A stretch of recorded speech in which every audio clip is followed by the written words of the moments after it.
Well, hello, Stacey Murphy here with a video on a topic that I am sure you have experienced at least once in your life if you are a gardener. It is that I have been neglecting my garden for the last month. It's hard for me to say that, but it's true. So no judgment. This happens from time to time, right? Life gets in the way. There are some things that take priority. When your friends and family need your help and your support, you go and you do that, and you try to take care of your garden as best you can, but sometimes you have to go on unexpected trips, and that's what happened to me. And so for the last month, I've really not been around for my garden, and I've asked, people to water it for me and to take care of little pieces of it, but really it's been neglected. So what do you do when you come back to a garden after neglecting it for a little while? Most likely what you're going to find is that you're probably going to have some pest or disease issues because you haven't been around to notice those things. And that's exactly what happened to me. So what I recommend, if you have neglected your garden a little bit, again, no judgment, it happens. So what you do is you go back to your garden, take a moment. You can feel the heartbreak, right? If there's some plants that have died, feel that heartbreak. I know that that happens. And I lost some plants. I'll tell you about it in just a minute. And then take a moment to see what is still vital in your garden and what can still thrive if you give it some attention. And so basically make a plan of action and just go for it. Don't dwell on this neglect, just move forward the best that you can.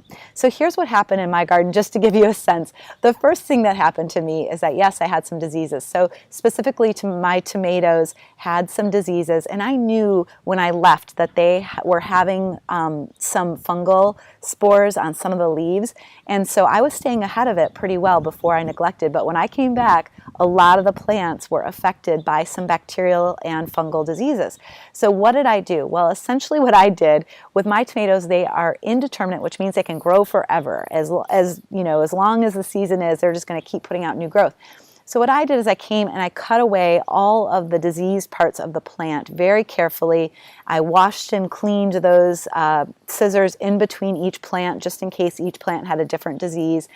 And then I kept the growth that looked really vital, and I know that those plants will continue to grow through the season. Will they produce as many tomatoes? Who knows, but at least I'll still get the tomatoes.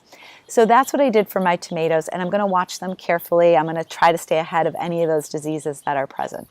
And I also noticed in my fertility cycle for the season, because I grow year-round and I don't have an off-season, it was really time to put down more organic matter. So I actually added 2 inches of compost to my bed as well to kind of help boost the soil fertility, because what we know is that healthy soil produces healthy plants. So I was hoping that combination of pulling away any diseased material and then infusing the soil with more organic matter would help those tomatoes thrive. And I went away this weekend after putting down that compost, and already the plants look healthier. So that's just incredible. All right, so that's what I did for my tomatoes. For the second thing that happened, this is kind of sad. So this is something that's never happened to me before, and it is actually not a matter of my neglect.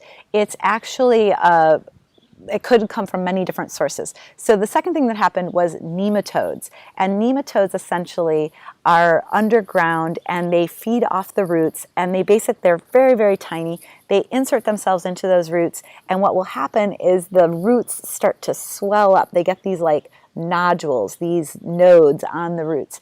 And what you'll see above ground is you'll see wilted leaves, essentially. You might see yellowing leaves.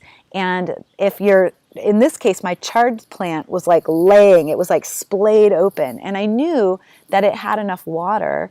And so what else would make it splay open? Well, somehow that water is not getting from the root into the plant. And that's essentially what's happening, is that the root nodules are holding all of that water back. So nematodes are harder to deal with because nematodes are something that's present in the soil that can stick around for a long time. It's not a matter of my neglect so much. It could have come from the nursery where I got my seedlings. It could have come from the soil that I inherited, because I did not necessarily bring all this soil in. Other previous housemates brought a lot of this soil in. Could have been inherited through the compost that was brought in years ago. So it could have come from any place. The trick with nematodes is that it's a long-term issue, and it really takes a couple of years to get rid of it, and you need to kind of starve it out. So in the future, long term, I'm going to have to think about crop rotations and crops that aren't susceptible to nematodes and plant those. There's some tomato varieties, there's lima beans, there's some other various crops, hot peppers, that are resistant to the nematodes, and so basically starving them out over the years might be a possibility. In the short run, what I'm doing is I'm watching the plants in this bed because I don't want to pull out everything. So I'm noticing that my Swiss chard is very affected, so I'm pulling those out where I can, leaving some in if they still look okay. And I'm replacing them temporarily with French dwarf marigolds, which are something that is less susceptible to the nematodes. There's different ways that it could be possible that this is helping. Possibly the marigolds are pulling all the nematodes towards the marigolds. That's one thing that might be happening, and then starving them because it's less susceptible. There's a lot of things going on in the soil, and there's a lot of debate about how those marigolds are actually helping in this case. But I'm going to temporarily do that.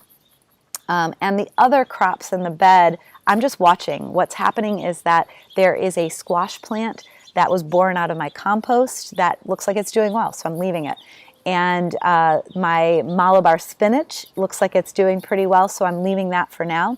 And there's one other crop, there is kale in the bed, but that leads me to my third issue. So the kale seems to be not affected by the nematodes, but my third issue is while I was gone, the rat population, we have tree rats in our area, and the summer explosion, they've been breeding and they've been everywhere, and they have eaten all of my parsley down to nubbins, and they ate my kale plants down to nubbins.